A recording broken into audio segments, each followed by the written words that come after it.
Good morning, everybody. Welcome to another episode of Dropping the Gloves. Thanks for joining us here on a nice Wednesday. What's Tuesday? We're going to release it Wednesday, right, Tim? I don't know what we're doing here. It's a weird week. It's Christmas week, so we're trying to just make things happen. Get you guys, you animals, your 3 episodes, so you're always happy, fat and happy. We like to keep you, right, Tim? That's right. Yeah, I'm traveling tomorrow, so we're doing this on Tuesday to release Wednesday, but on Friday we should be back to normal for a day. We should just release it Tuesday because life happens fast. We might just release it today. We'll see. Tim's got a new haircut, and he's wearing a hat. It looks like he's bald because you go high and tight on the sides, and you wear your hat so low. This haircut, I went to this new place I found like 3 haircuts ago, and I really like it, but there was a new guy I hadn't seen before, and you would have hated it. It took like probably a full hour, and he's doing like, and he's like, hey, I always tell him very simple. I'm like, I want a 2 on the side, and then just sort of clean it up top to shorten it, natural look. I don't want like hard parts or any like fancy fades or whatever. But he was like pulling out all these tools. It took forever. You know what it was like? Remember that scene in Toy Story 2? Have you seen that? Where he's like repairing. You're referencing Woody. Toy Story 2, Tim. Like where are we going? The listeners with this? know Okay. when the toy guy's like fixing Woody up, and he pulls out all these little like tools and magnifying kits and like all these like little paintbrushes, and he's got so many tools he uses just to fix a little toy. That's what it was like. He had like this guy had like, and the other thing was he had turned me away from the mirror for like a full half hour without turning around. So I had no idea what he was doing or what it looked like. It was tough. It was tough. I don't know what he's doing back there. I never know what he's doing. Yeah, so he kind of did a little fancy. It always comes back to this for me. What does a cut like that cost Tim Morsberger these days? It was $50. $50. Yikes. That's pretty standard now. I was upset when my barber just upped his prices from 20 to 25 recently. My like, place, Joe, what the heck? My hometown place, which was great, was $14 for years, like through high school and stuff. And then they're probably still 20 max. They're pretty good. Yeah, they just bumped it up, and they're 2 old guys, and they're like, we had to. Everybody else is charging more, so why shouldn't we? Like, well, there goes your tip, because I'm giving you 25, so I'm just letting you know. No, I give them 30 stinkers. I just do an extra 5. You know, it's nice. They're nice. My haircut takes 22 to 30 minutes, but there's a lot of chatter in there. Like we're talking about a lot of different things: the politics, the state of our country, life, life choices, things like that. Real deep stuff. You guys probably talk about what when you're getting your haircut? Hockey. This is the guy that I texted you that he knows. Who did I say he knows? The fighter from Columbus. What's his name? Oh yeah, it's so funny. Jody Everybody's Shelley. Everybody's got a connection to somebody. Do you want to interview this guy? I'm like, no, I don't. Like, I really don't. So, anyways, that's good. You look good, Tim. Nice haircut. Mama's gonna like that. Deirdre's gonna really enjoy that haircut. So, Nikita Zadorov. He had a nice haircut. What did you think of that interview, Tim? I like to do a recap because we don't really get a chance to talk afterwards. Sometimes they're good, sometimes they're bad. What did you think, Tim, of big Nikita? 250 pounds is a big boy. Yeah, I thought it was pretty good. He was very careful with his answers, not surprisingly. Very like politician-like, like, hey, what's better, this or that? Well, they're different, it's just, okay. So he knows how to play the game well. Couple of good nuggets. I really liked, he had straightforward answers on a couple of things, like the Canucks, why they're so much better this year, like instantly, the coaching, Yeah. like, he had been thinking about that before, and so I'm glad I got a couple of straight answers out of him. But the Calgary stuff, he seemed to swerve pretty well. Well, rightfully so. Like, he's a young kid. What is he, like 26? He's going to be UFA again this year for the second time. That doesn't happen for players of his skill level. Like, he's a good player. But he's not going to burn any bridges. He could go back to Calgary. It was funny. As soon as we stop recording and we can have a real conversation, then he starts just talking. I won't get into what he said, but it's just funny how I would do the same thing. I'm not going to go out there and throwing daggers when I have another potentially 10 years left in my NHL career, the way things are going. Nice kid. Nice guy. Good English. Does he make a big difference on Vancouver, do you think? overall at the end of the day? Is he going to push them closer to a Stanley Cup, or is it just like a slight, maybe a incremental increase that he's on the back end there? I think it's somewhere in the middle. Like, I don't think it's incremental. It's not that he doesn't make them, an instant favorite, but he does bring some stuff that they needed on the back end, the stuff that we talked about even before the trade went down with the size, the physicality. They've got some size, but Tyler Myers doesn't play big, and so Zadorov, I think, brings that physicality, and probably they all stand up a little bit taller when he's out there, especially like the other day, that Pettersson fight. Well, the Pettersson hit, then he went and fought that guy. And he said before that we started recording, he's like, I didn't even see the hit. I just... you heard the crowd. Yeah, I heard the crowd. I saw PD on the ground, and I just went after the guy. And he kind of said, like, you shouldn't have to answer for a clean hit, but that's what the situation was in that moment, and I wanted to stand up. And Pettersson said after the game, like, it's good to know that Zadorov has your back no matter what. So I think that stuff is really important. And it's funny how hockey works. If he would have turned around and it would have been like Connor Garland, he would have been like, whatever. Yeah, like maybe he's John at the guy, but he's not dropping the gloves. No, he's like, I'm already up the ice. I don't care. Like, if it was anybody but Pettersson, maybe JT Miller, but Miller can handle himself fairly well. But I thought it was a good interview. I liked it. I liked the kid. It brought me back to my days in Buffalo, where I literally took him and Grigo under my wing. It was a lot of fun. I took those guys a lot of places because the language barrier was tough. I knew he was coming from the OHL, but he still didn't speak very well. And Grigorenko was the same way. And they're both good, young, innocent kids. I enjoyed them. There was one story I think you told again before we started recording about you falling asleep somewhere. What was the deal with that one? Well, Buffalo is a tricky nightlife situation, and I think I went out and maybe got overserved. Bartender's fault. Wasn't feeling very good the next morning, and we had a hard skate, a bag skate, and I was struggling. Like I was struggling. I don't think I had too much sleep the night before, and I was getting undressed because we were going to the airport. We had to fly out that day. We played the next day. I was so sick, I fell asleep in my equipment, in my stall, laying down, like prone. And the trainer had to come and wake me up and said, hey, we need your equipment. We have to go to the airport. It's time. So I got undressed, and then I went in the trainer's room and laid down again and fell asleep again. Because I was so, like, I think I had nothing left in me. Like, I just sweated all out. I was so sick, and I almost died. But they had to, like, rouse me awake again and say, hey, the plane's leaving, like, in a half an hour. We got to go. And so I'm like, I might have still been, under the influence. That bartender was just too much. You got to know when to cut someone off. It wasn't my fault. So, yeah, him and Tyler Myers had a good laugh about that because I was just like this. I was sleeping on the dressing room bench, like just full equipment. I could not gather the energy after the bag skate we just endured to even take my skates off. It was embarrassing. Life comes at you fast sometimes. I think I was drugged. Well, it was funny how he remembers those sort of things. And like his first ever preseason game was the game of the Kessel incident. Like, that's kind of crazy. He's like, what league is this? Where am I? And then wild stuff. And he was like, hey, remember when you choked out Risto? Like, how would you ever forget it, But it was good. I liked him. We should have him on again sometime. It is funny thinking back to a kid coming into that environment. It was a wild environment.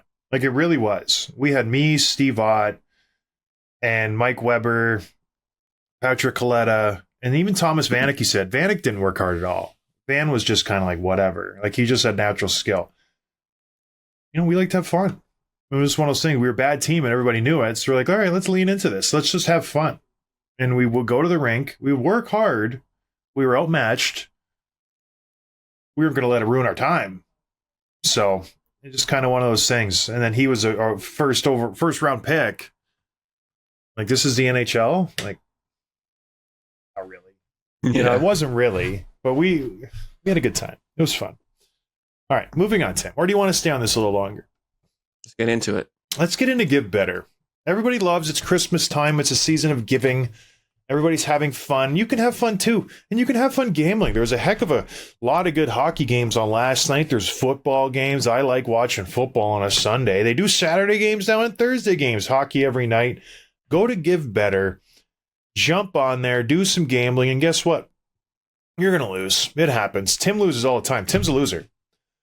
But even though Tim's a loser, he still feels good about being a big, pathetic loser because 25% of his losses goes to charity, right, Tim? You big loser? No comment. Yes, it's true, though. We're going to get emails now. Lay off Tim. But go to givebetter.com. It is a fantastic idea. Check out their whole situation. It's a good company. They're rolling out, we've been talking about this app. Apple's so hard.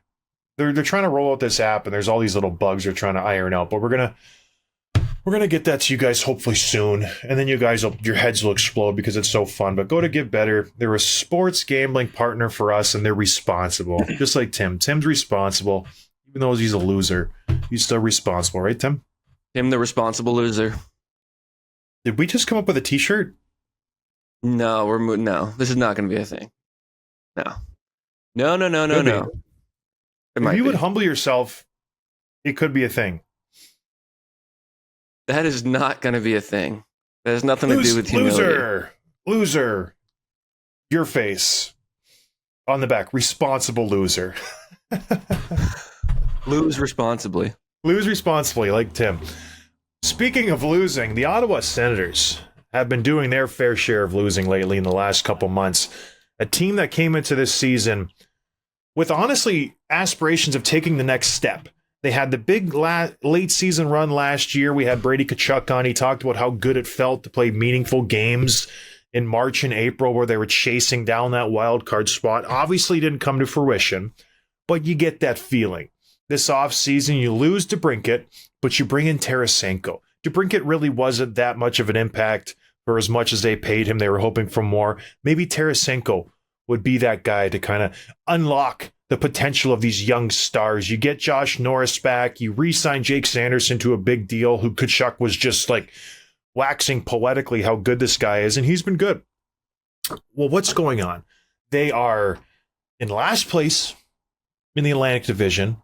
They are mired in a huge losing streak, and they just fired their coach, DJ Smith, the head coach since 2019-20. He's gone, Tim. They're bringing in Jacques Martin. Ever heard of him? I have not. He's 71 years old. Isn't that crazy? They think the answer to this team is a 71-year-old retreaded tire who's been passed around the league over and over again, Jacques Martin, one of the most experienced coaches in the NHL. Oh, and he's already been the coach of the Senators before, so he knows his way around the city in the locker room. So that'll help him. Crazy stuff. He was their coach from 96 to 2004. Assistant coach for the Penguins last in 16-17. Was that his last coaching stint in 16-17, Tim? I feel like he had to have been around after that. But I don't know. What's your initial take on this? Is this a good hire? Jacques Martin? Well, I don't know anything about him other than what I read after the news broke through. He seems like he's, got the experience. He's got the pedigree. He is old. I don't know how much that's going to help him, but it was time to move on from DJ Smith. They just weren't winning. 11-15 on the year, not just dead last in the Atlantic. They're dead last in the East.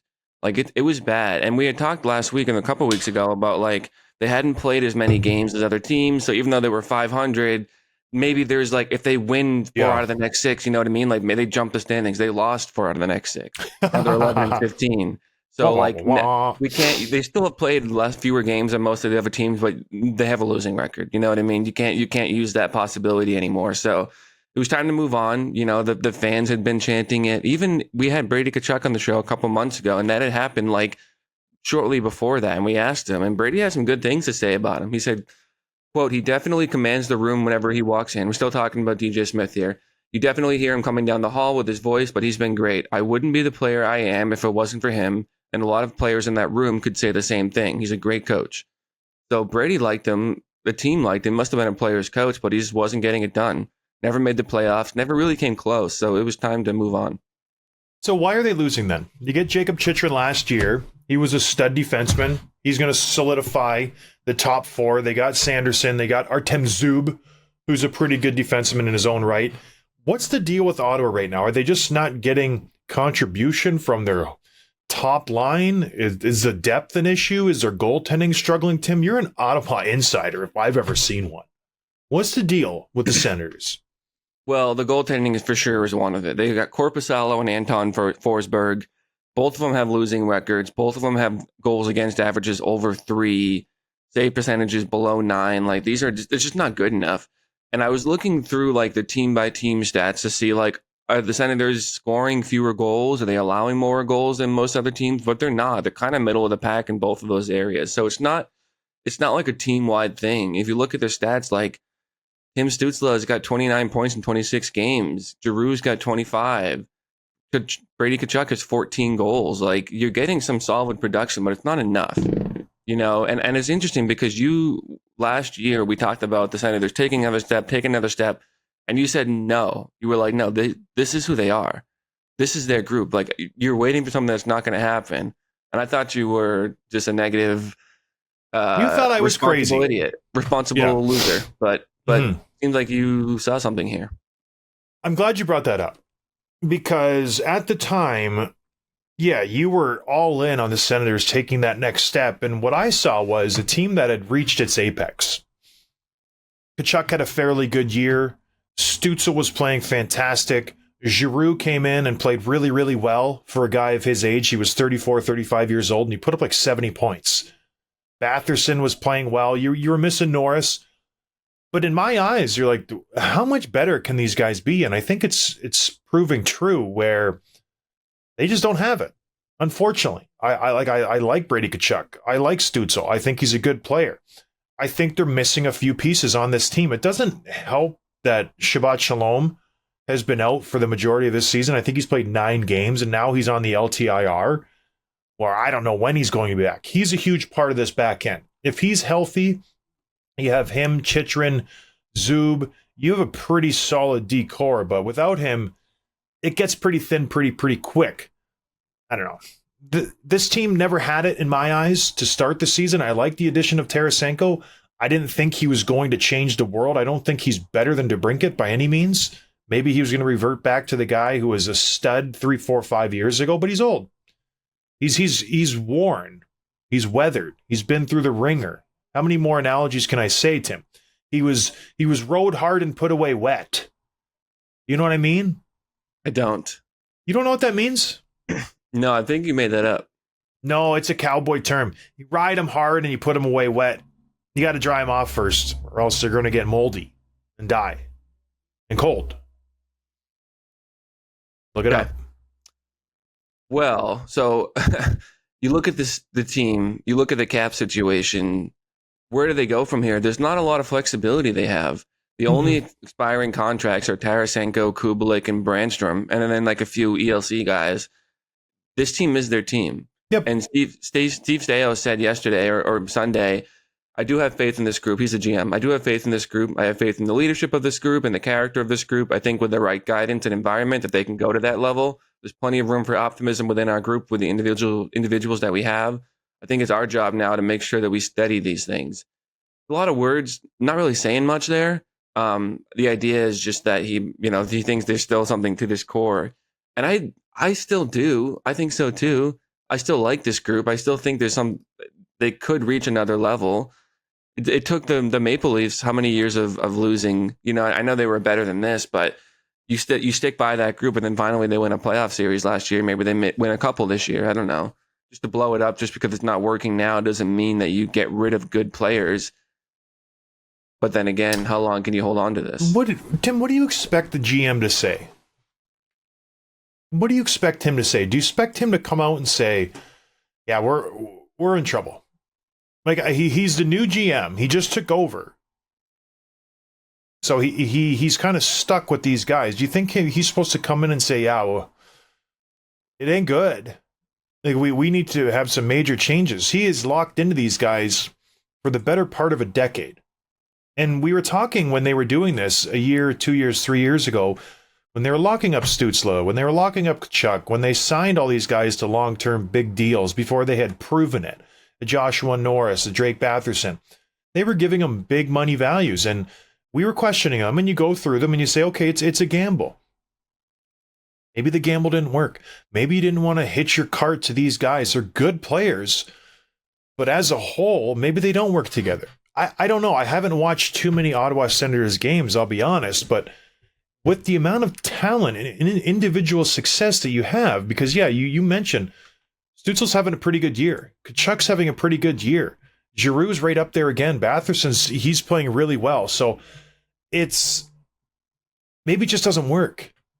Maybe it's just not the team. You have to tinker, you have to add, you have to subtract, but you can't at this point. You have locked up $50-some million in salary, $60 million in salary to your core for the next 8 years. With Sanderson, with Shabbat, with Chychrun. Well, Chychrun's not locked up yet. He will. But all these guys are making 8+. Norris, Kachuk, Stützle, Sanderson, and Chychrun.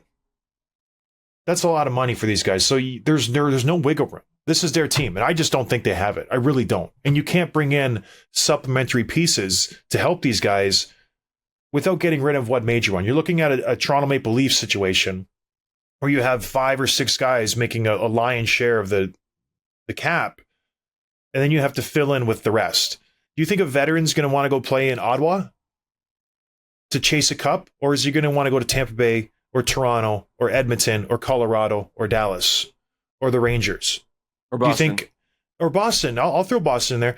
I don't think Ottawa is quite like those teams, but they still spend the same amount. This is the tricky part with salary cap now and locking these young players up. You have to gamble. You have to do this. And I'm not saying these guys are bad players, but when you look at a team and you compare them to the other teams that I just listed off, it doesn't bode well for the Senators. All those other teams have legit superstars and they're making similar money. So, you swing and you miss, man. And I feel like they missed on a lot of these guys where they will be good NHL players, but are they worth the $8.5, $9 million that they're signed to right now? I don't think so. I had forgotten what Jake Sanderson signed to. He's still on his ELC, but next year he's making over $8 million. Yeah. And this is like, he's going to have 45 points this year. I know he's young and he's up and coming. He's super talented, but you're right. There's a lot of gambling in these contracts, and maybe they hit. And that's what you have to do to be a GM in this league right now, because all the players are getting paid before they produce. The Sandersons of the world, the Boldies of the world, even Stützle, who has come through on it. He's produced, he's delivered, but this team it's tough because you also look at the division. I know they're a little bit older, like Lightning, Boston, Leafs, but they're still going to be good for the next 2-3 years. And so, like, who are you going to leapfrog? The Red Wings have passed you, the Panthers have passed you, even the Sabres have passed you. And so we kept waiting for the Senators to take this next jump. And even if they do, like, they could be a lot better than they are right now and still not be in a playoff spot. That's how competitive this division is, and that's how strong these teams are. So it's tough. I want them to be good so bad. But, Josh Norris, he scored 35 goals. He was an RFA. They signed him to a big $8 million deal for 8 years. He's been injured, rightfully so, but he's got 9 goals this year in 23 games. That's not good enough. But for guys making $8 million, he's got 16 points. Don't you want to see Brady in the playoffs? Like I would love to for that. Yeah, I really think they just rode the wave of signing these young guys, like you said, and it just didn't work. It's tough. I think Stützle is a good contract. He was their third overall, first round pick. But again, I don't want to throw shade at him because he's still young. He's only 21 years old, and he will improve. But he's making almost $8.5 million. $8.5 million, Tim. He's got 6 goals this year in 26 games. That's not good enough. Like, it's not. He's got 23 assists. That's good, but he needs to score. He had 39 goals the year before. He is a goal scorer. You got to put the puck in the net. So it's fun to, I don't know. It's fun to give out these contracts. You look like a hero if you're the GM. You're handing out these Dorian. He was just like, it's going to be great. There's a reason he got fired. So I feel bad because Kachuk, friend of the show, he's a great player, but man, this team's going nowhere fast. It's not looking good for this team in the next 6 years unless they can figure out how to manage these contracts. The cap should rise, so that should help. But boy, they're in last place, Tim, and they're spending to the ceiling. Like they have no money in their piggy bank. Not good. No bueno. No, and they've done a lot of things right with this organization in terms of building the homegrown talent. Like most of these guys were drafted by the team. They've all been developed by the team. They were signed to long-term contracts. Like this is the home-built team. So that part of it's gone well, but you also have to be able to add free agents players. And you get Giroux, you get Tarasenko, but like they're not game changers at this point in their careers. And you're right, like which free agent is UFA is going to want to have the pick of the litter and pick Ottawa over everyone else? Because that's what Ottawa's going to need to get over the hump is bring in some more NHL level, like top 6 players, top 4 defensemen, and none of those guys want to play on this team right now, and they don't. Yeah. That's not going to change the next couple of years. So too bad. Next couple of years, next couple of decades. I'm sorry, Ottawa's not a destination. It really. All apologies to Ottawa and Canada. You're not a destination. It really, if you have the option to go anywhere or Ottawa, you're picking anywhere. Maybe the Devils, maybe like there's a couple other places, but Ottawa's a bottom 5 destination for an NHL player who's a free agent. It was interesting yesterday with Zadorov when we asked about like Tkachuk and Gaudreau, and the first thing he said about Johnny was about playing in the States versus Canada. Yeah. And it was more than just, I mean, he's an American player. He wants to be in his home country, but there was a little bit more behind that. But it's just the Canada thing is just tougher on players. Tim, I've said it forever. Nobody wants to play in Canada if they don't have to. I get going to your hometown team, playing in Toronto. It's fun to play in front of friends and family. It's enticing. Winning in Toronto is very, very fun, I would imagine. We'll play in the States. I'm a Canadian kid. I get it. But there's more advantages of playing in the States overall. The travel's easier. You don't have to go across the border. Canada's just a stickler on a lot of these little rules. They gum you up all the time, whether it's the passports, whether it's the travel, whether it's this and that and the other. It's annoying. Even just buying properties in Canada is difficult for a foreigner. It's just a weird system they have up there. Yeah. In the States, it's just anything goes. It's free for all. It's Wild West, baby. It's fantastic. So, I don't know. It's unfortunate. I want them to win. I want them to succeed, but I do like the moves they've made. It's just not panning out. You know, what are you going to do? It happens. Not everybody can win the Stanley Cup. Not everybody can make the playoffs. There has to be losers. Right, Tim? You're a big loser, you know. But with Give Better. You're a big loser with Give Better, not in life. There's a difference. These guys are big losers in life. On the NHL level. Yeah. Let's move on. I think they're doing okay in life, but yeah. Let's move on. There was another kind of major move here with the Hurricanes. They put Antti Ranta on waivers, which he cleared over the weekend. He struggled pretty bad this year. He's 6-5-1, 3.61 goals against average, 854 save percentage. The Hurricanes, by the way, had the worst save percentage as a team in the league. So just not good enough. So he was waived, and it had to do with him not being good enough, but it was also a message to the rest of the players. And Aho even spoke on this. He said, this has to be a wake-up call to the locker room. Everyone has to take a deep look in the mirror. It's not all on him as to why we've been struggling. That's never how it works. It's never one guy. Goalie's a tough job. You're either the hero or the anti-hero. So before we get into what this means, were you surprised by this move here? No, not at all. They've all been garbage. All 3 of them have been just horrendous. When you look at their numbers, not one of them has a above 900 save percentage. They're just garbage, Tim. So this has been a long time coming, especially for a team who should be a contender. They've been at the top of the Eastern Conference for the last 3-4 years now. They've been making deep playoff runs. They are built for the playoffs, and they're not even going to make the playoffs. Like all these guys, Ranta, Anderson, and Kachetkov, terrible this year. And that's saying a lot because they play in a system which is very, very goalie friendly. Rod the Bod, he prides himself on his D zone. He prides himself on playing a 200-foot game. They're not getting 2-on-1s. They're not giving up breakaways. They're not giving up grade A chances left and right. And these guys still can't stop the puck. It's not good. They're just playing bad. Rant has been the worst of them. Anderson's coming back from an injury. He had just resumed skating, so hopefully he can come back in the next month. But he had one of those blood clot things. So that's a tricky one. That's a tricky one. That's because of it's the vaccine, right, Tim? I don't know. Are we going to throw conspiracies out there? Bet you got vaxxed.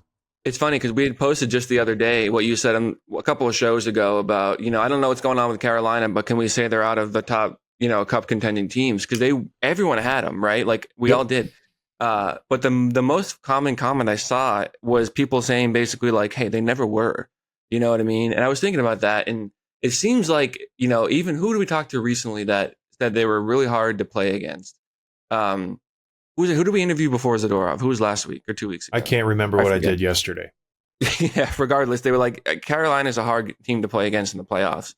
But it does seem like they have a ceiling. Just the way they play, like Graves. Yeah. They've got a ceiling to the way that they play. And in that, it's like it's they can win a round, maybe two, but it's really hard to go on a deep cup run when you're trying to win 1-0 every night. There's not a lot of teams that can do that. A lot of teams that have done that. The only team that comes to mind for me is 2012 Kings. You know what I mean? Like that's the game that they play, but it's very, very difficult to do, especially with the league and the rules now. Like you've got to have the sniper. You've got to have the go-to guy who want the puck in their stick. I am completely shocked that you're saying this right now. Are you walking back everything you said preseason? Because I said the Carolina Hurricanes should have went out and got a goal scorer. We are going to see if they can win without a superstar. And you're like, Sebastian Aho is a superstar. He's right there with all those guys. And I said, no, he's not. He's a good player. This team doesn't have a proven guy who can carry them when needed. And now listen to you. Oh, boy, I'm having myself a good show. This feels pretty good. This team doesn't have it. They don't have that guy. Yes, Aho's good. Yes, friend of the show, Seth Jarvis is good. You got Kotkaniemi. Svechnikov hasn't been the same since he came back from his Achilles. He's hurt right now presently.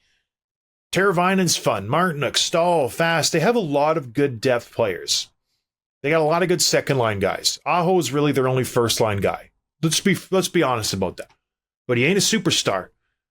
So if your goaltender isn't good and you can't, beat teams 2-1, you certainly aren't going to beat teams 4-3. You don't have the horsepower to score average 4 goals a game. That's not who you are. So I don't know. I thought they were going to be better. You bring in Orlov, you have a good back end. It just is not happening. They're still in a playoff position. So let's not push the panic button too soon. But boy, oh boy, they need to find some goaltenders. They just brought in Aaron Dell for a professional tryout. They had Halak in last month.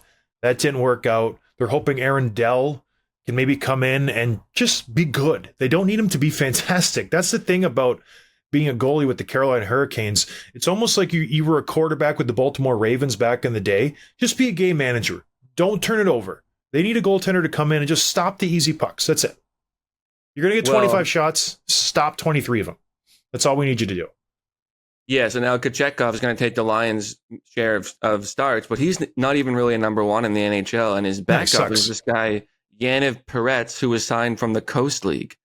You know what I mean? Like, and so there's a shortage of goaltenders in the organization because they only have 4 signed, and one was waived, one is Anderson who got hurt, and so they have one of them is the ECHL goalies who's now the backup in the NHL. So it's tough. The funny thing about Aaron Dell, though, he was there's little videos floating around the other day of him warming up and taking some shots, and it was Couture and Jumbo on the ice with him from former teammates in the Sharks. I thought that was kind of cool. That is really cool. Imagine being like, hey, I need some action. I need some shots. Who can I call? Oh, just Joe Thornton, first ballot Hall of Famer, and Logan Couture, captain of the San Jose Sharks. That's pretty cool. Yeah, I think he'll do good there. I like Aaron Dell. Couture was the one taking the shots. Jumbo was dishing it. Oh, yeah, he's got a terrible shot.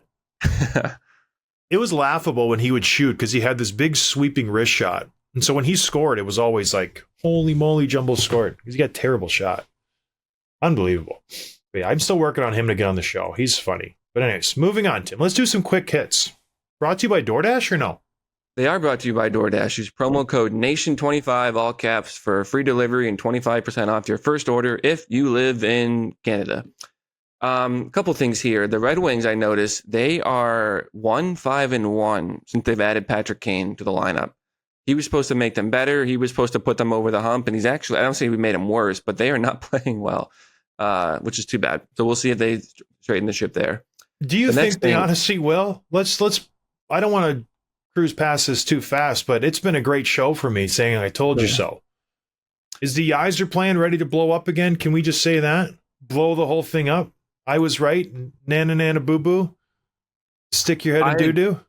I didn't disagree with you on this one. They have lost now 3 in a row. They have slipped out of the wild cards at the beginning of, or I say even mid last week. They were in the top 3 in the East, in the Atlantic, and now they're not even in a wild card spot.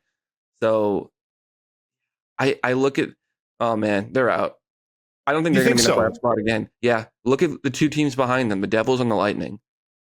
You know, like I get these teams are all super close. One win on any night jumps the standings around, but I think the Wings are toast. Yeah, looking at their schedule for the next week, they get the Jets, who are very good. Philly's a hard out. The Devils have been struggling, but they're good. Wild, Preds is a winnable game. Same with the Wild, and you finish with the Bruins on the 31st. Like they need to start piling up wins, and I don't see them doing that with the schedule, especially with Larkin coming back. He's not his full self, but Hustle just went down as well. So tough. Yeah. The Devils, by the way, 7-3 in their last 10. They're doing great. Here is my question to you. Okay, just say they continue to slide. The Detroit Red Wings. What do you do with Patrick Kane? Can you flip him and trade him to a contender? Just say in a month and a half, when you're definitively out of a playoff position, and Kaner comes to you, he goes, "Hey, let's go, like trade me." Would you do that and just eat the embarrassment of having him for like 2 months and then flipping him for like a second or third rounder? Do you think that's embarrassing? Oh yeah, 100%. Yeah, because you bring this guy in to be the difference maker. He's the one who's going to push you over the top. Right now, he's been an anchor. Not his fault. Like, I don't want to throw Kane on the bus. He's been playing pretty good for a guy who's coming back off of double hip surgery, 35 years old, coming back early, and he's already got 4 points in 7 games, -7 though. Woof. But well, he had said before he came back of like, I know how good I feel right now. Like, I'm going to make him real. I forget what his words were, but he's like, I'm going to be good. Trust me. That's basically what the gist of it was. And imagine having that confidence. Yeah. This is the best league in the world, and you're 35 years old, and it's like, I'll be fine. I'll be good. I'll put up a point per game. Don't worry about me. It's like Aaron Rodgers. You know what I mean? He's coming off of major knee surgery, or was it shoulder? What did he go down with? Knee. I don't know. Yeah. It might have been Achilles. I think what is going on with people's Achilles? I don't think Rodgers got vaccinated, so it can't be the vaccine. He didn't, no. Tim hates when I bring that up because he's like, it's a touchy subject. You hate when I floss my teeth as well. Yesterday, I'm just trying to have good hygiene. You were picking your teeth on the Zadorov interview. Would you have a mint at one point? You're talking with your mouth full for the first 20 minutes. I was like your mom. John, now you're exaggerating. I had a mint for like 5 seconds because I forgot to brush my teeth yesterday. You know when you're rushing out the door? Brush my teeth when? One of my college roommates used to steal gum out of my drawer instead of brushing his teeth. Oh. He would just do it. I would have played a prank on him. He was from Florida, so. That says a lot. Florida has not a lot of hygiene. Not a lot of hygiene. Yeah, they're different down there. They're a lot different. All right, these quick hits turn into long hits. So Adam Henrique has kind of turned into the trade target darling around the league right now. He's scoring a bunch. He's had 10 goals in the year, 18 points. Nothing crazy, but he's playing a couple of games ago, middle 6 role, and he can kind of do anything you want him to do. 6 goals in his last 5 games. He makes $5.8 million. He's a pending UFA. He's going to get some calls. And even Elliot Friedman said, I think he's probably someone who doesn't get enough attention. I think there's going to be a number of good teams looking at him down the road. He's a UFA after the season, good player. I think he's a great pickup. You know, if you're looking for that middle 6 forward, he could slide into the top 6 if you needed him to. He's not a legit number 1 center, obviously, but he can do a little bit of everything. So I think he'll be a guy that we'll be talking about after the holidays for sure. Gosh, he buried me not me, my team I was with the Rangers. He scored that overtime winner, Game 6. We would have won the cup. So upset. Like, yeah, Marty Brodeur stood absolutely on his head. So upset. I was like, we used to drink before the games because we were healthy scratched. So we'd show up to the game midway through the first with a little buzz on. And it was so fun to watch the Rangers and the Devils and the rivalry from like a bird's eye view perspective of them going back and forth. That game was phenomenal. That whole series was just electric. It was so fun to watch. And then go down in the locker room afterwards and like be around the guys. That was a fun run because we won Game 7 versus Ottawa, Game 7 versus Washington. And then we faced the Devils right away. It was just incredible. The rivalries were just electric. And I was just around. I was just hanging out. It was so fun. And then when you're in New York, so people were all jazzed up. And so we would go out for dinner and stuff, and people would be like, oh, the Rangers, come on in. Come on in. I'm like, oh, yeah, I'm with the Rangers. They're like, how many games did you play? None. None. I'm gone after this year. I'm just here. Like, I shouldn't even be here. I should be at home. It was a lot of fun. Living life, Tim. I'm a responsible loser. I was at that point. I was probably irresponsible. You know, I was losing money because you don't make any money in the playoffs. I don't even think I got my playoff share. All about that.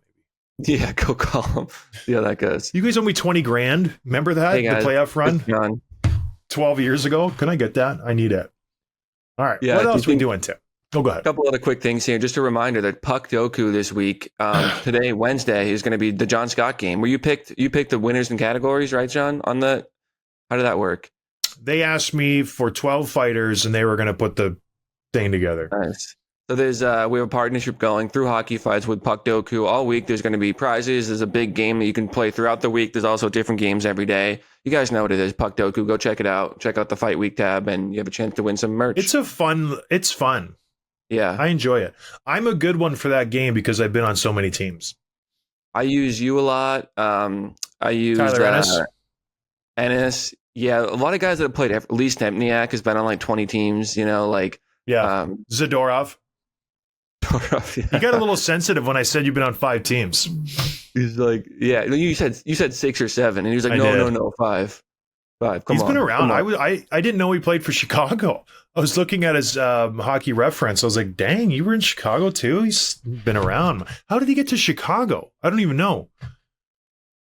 Because he went from Buffalo to Colorado to Chicago to Calgary, now to Vancouver. So he went from Colorado to Chicago randomly. It no was idea kind of funny, all the bad teams he played on and the situations he was in. But a lot like Ryan Graves too now, where he's played with some high-end guys. Yeah. Like he's got Quinn Hughes and he was with Cale Makar. That's pretty neat. Like I played over 7 teams and the best defenseman was probably Duncan Keith. Nowhere near a Makar or a Quinn Hughes. I never played with a guy who is just so offensively gifted and they can control the game. I think the best offensive defenseman I played was Marek Zidlicki. Remember him? Yeah, I do.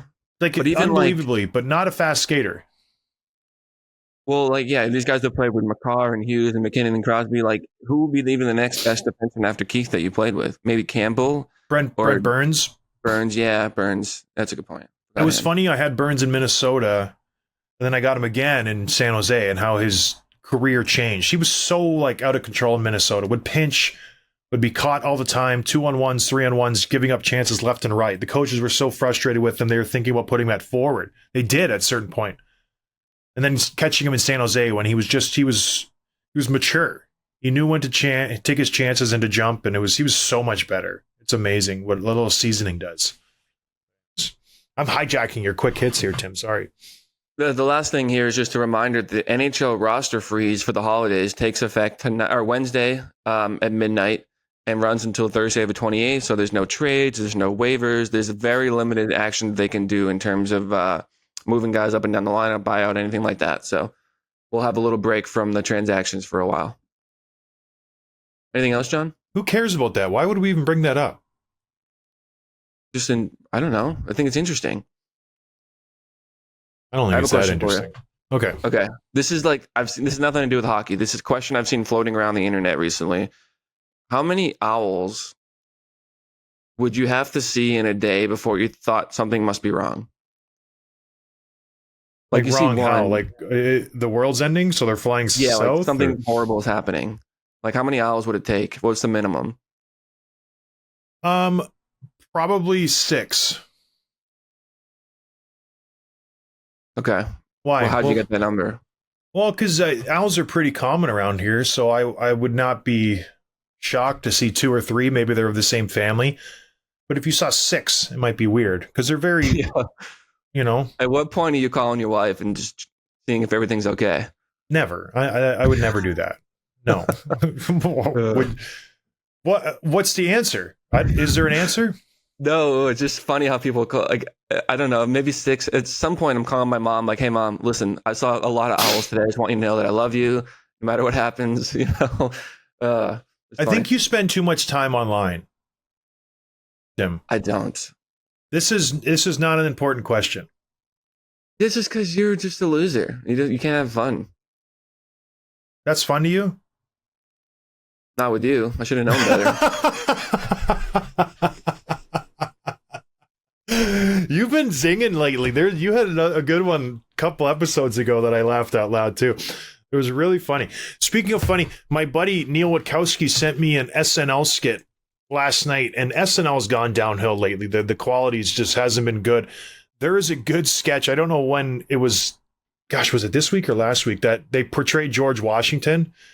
And he I didn't see it. It's so funny where he just comes in. I'm going to change the way we measure things and weigh things. Instead of doing kilometers, we're going to do miles and yards and feet and inches. It's going to be great. It's so funny. Go check it out if you haven't seen it. It's one of the better SNL skits I've ever seen. So yeah, I was laughing out loud. I don't laugh out loud often, but I did for you, Tim, and I did for that SNL skit. I watched it twice in a row. It was so funny. It was when I asked if Evander had killed your chickens. That was funny how too. How are they doing? I don't know. I take a hands-off approach to them unless there's a fatality. This is a kid's deal. Like, I got to take a picture for you for that car. I don't stay too involved. I turned the heater off. I bought a heater for him, and it was just annoying. I'm like, you're going to cost me $300 over this winter because this heater is going to run all winter long. So I'm not investing that much in these chickens when I can buy them for $350 in the spring. You know what I mean? So I took the heater out of there. Either they like Drago. If he dies, he dies. Tough. So GLI information. I just got the schedule. Game 1, December 28th, Michigan Tech, 3:30 p.m. They got the early game, which is beneficial. You win that early game, then you have the late game the next day, so you get the maximum rest. So we'll be there. Who's game 1 again? Game 1 is at 3:30. We'll probably do our podcast around 2:30. So be there in the concourse. Who are they playing game 1? UAF, University of Alaska Fairbanks. I think they're called the Sea Nooks or something. Sea Gulls? Not Gulls. Sea something. I want to say like Nook. I don't know. Check it out. We'll be there. It's in Grand Rapids, Van Andel Arena, December 28th. I'll be there the 29th too. Both games. Hopefully Tech is in the finals. But that's it, everybody. I hope everybody has a good day. We'll talk to you Friday. Tim, does that sound good for you? That works. All right, everybody. Cheers. Thanks for listening to Dropping the Gloves with John Scott, a member of the Nation Network of Podcasts. Subscribe wherever you get your podcasts from to never miss an episode.